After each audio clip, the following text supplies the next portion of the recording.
At first, I thought I knew exactly what Tales of Kenzera was about. A son lost in the weight of his father's passing, searching for answers, a test of skill, a fight against fate.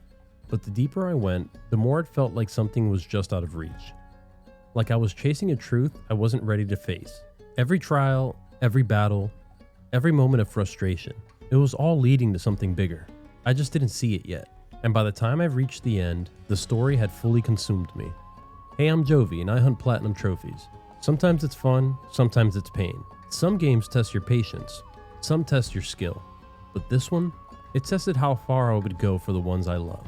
This is the story of how I earned the platinum trophy in Tales of Kenzera Zao, a journey that pushed me to my limits and left me with something I never expected. Our journey begins in the futuristic city of Amani, where Zuberi, weighed down by the loss of his father, finds himself drawn to a story left behind, a book written by the man he lost. With a little encouragement from his mother, he turns the pages, and suddenly I wasn't just reading, I was stepping into the shoes of Zao, a young shaman from the land of Kenzera who also carried the pain of losing his father. Zao refused to accept the loss of his father, and was ready to defy the gods themselves to bring him back. He calls upon Kalunga, the guardian of the dead, the spirit who keeps the cycle of life and death in balance. But Zao isn't just here for balance, he's here for a miracle, and wants Kalunga to bring back his father. But Kalunga doesn't just grant this wish. Instead, he presents Zao with a challenge. Prove himself worthy, and if he succeeds, maybe he'll get what he's looking for. And just like that, my journey began. A boy on a mission to bring back his dad, a god with a challenge, and me, trying to piece together where this was all heading. The moment I was able to move around, I can tell this game was going to be great. The gameplay was fun, and the movement was fluid. Every encounter had a natural rhythm to it. The game offered ways to enhance Zao's combat abilities, and that's where trinkets came in.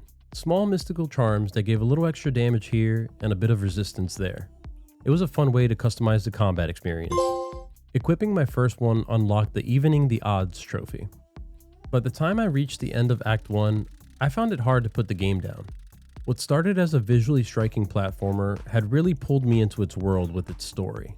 I needed to see where this was going. With each step forward, the world opened up, revealing more of its beauty, one region at a time. Earning the A Once Black Sky trophy marked the end of Act 1, but something told me that the real journey was only beginning.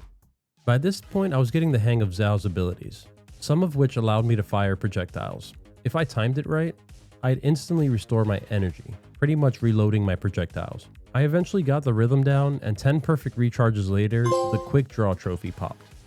Act 2 picks up with Kalunga giving me a new task: gather ingredients to help an old friend in need. And as the shaman of Amandala, that's part of the job. I wasn't just fighting spirits, I was guiding them, helping them move on.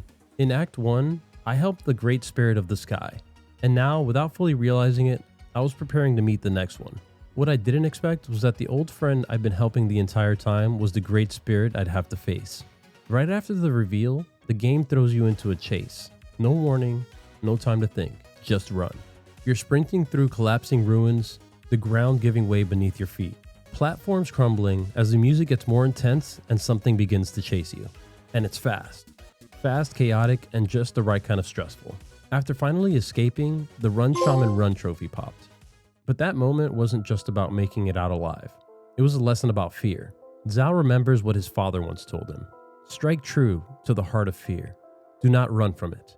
And just like that, I was face to face with Act 2's final boss. The Great Spirit I'd unknowingly helped all this time. Facing it head on, not running from it, was the only way forward.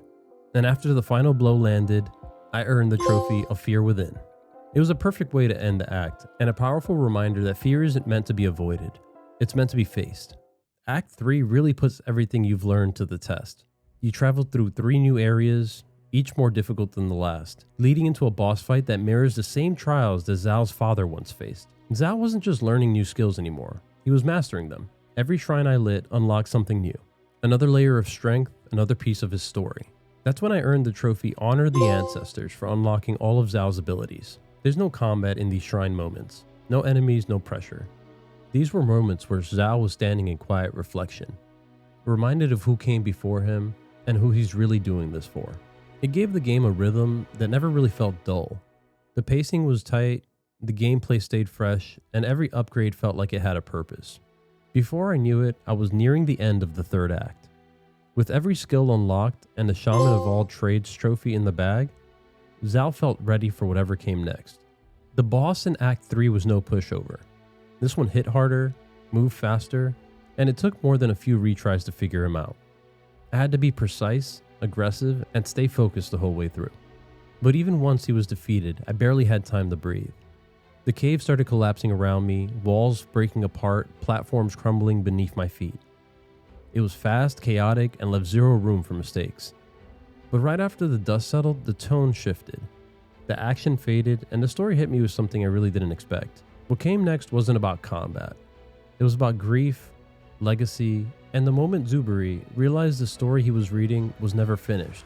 Our main character closes the book, the same book his father wrote, the one we've been reading this entire time, but there's nothing left to read because his father never got to finish it.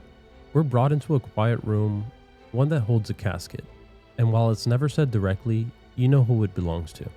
It's here that Zuberi talks to his mother. He tells her he's not ready to let go.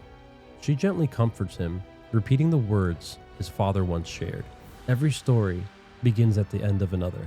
In that moment, it wasn't about fighting anymore. It wasn't about the power or gods or death. It was about grief and what we do when there's no one left to guide us forward. This is where Zuberi walks over, sits in his father's chair, and quietly picks up the pen. Something in him has changed. He's no longer just holding on to the past, but he's ready to carry it forward, to continue the story his father once began. That's when I unlocked a father and a son trophy for completing Act 3. This did not just mark the end of a chapter, but it showed us who Zuberi and Zhao had become. For the first time, I wasn't running from the pain. I was ready to face what came next. But before I moved on to whatever Act 4 had in store, I had some cleanup to do. 9 trophies, mostly tied to map exploration and upgrades.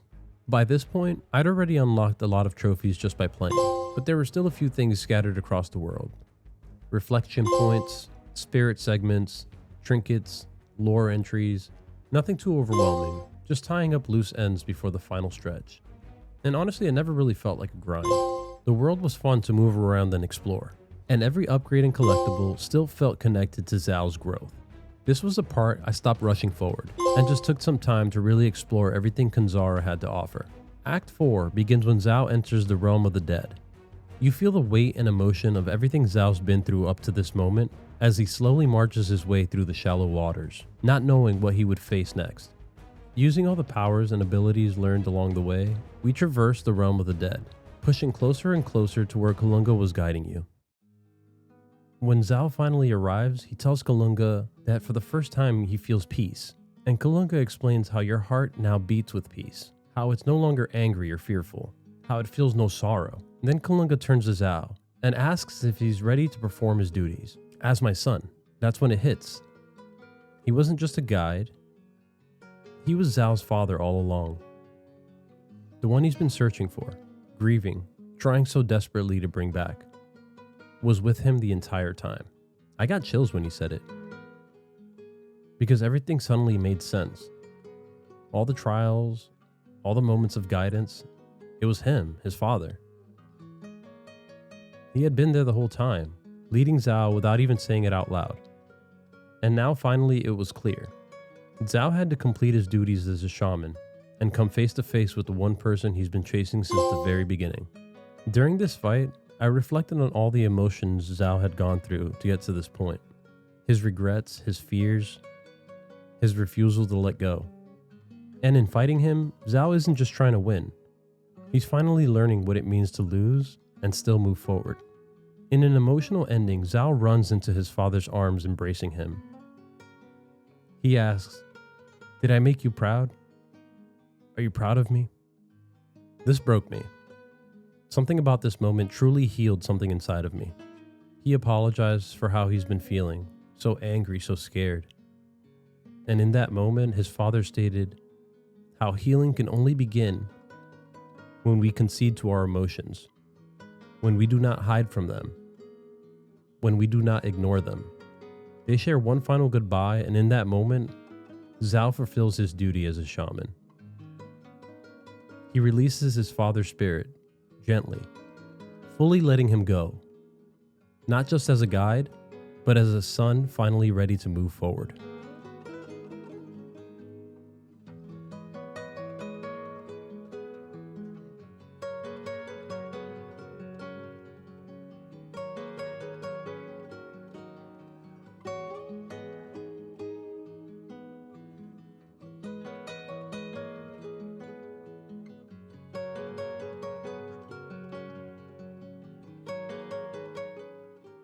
The screen fades to black as we see our main character finishing the book his father once started.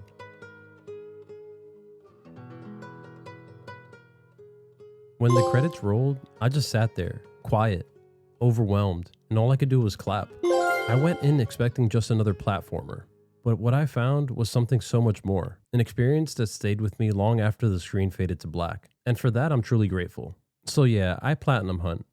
Sometimes it's fun, sometimes it's pain, but every once in a while it's healing. I really loved my time with this game, and getting to share this platinum journey with you made it even more special. If you enjoyed the video, feel free to leave a like and subscribe. It helps a lot more than you think. And if you're in the mood for another video that really meant a lot for me, check out my Dragon Ball Z Kakarot Platinum journey.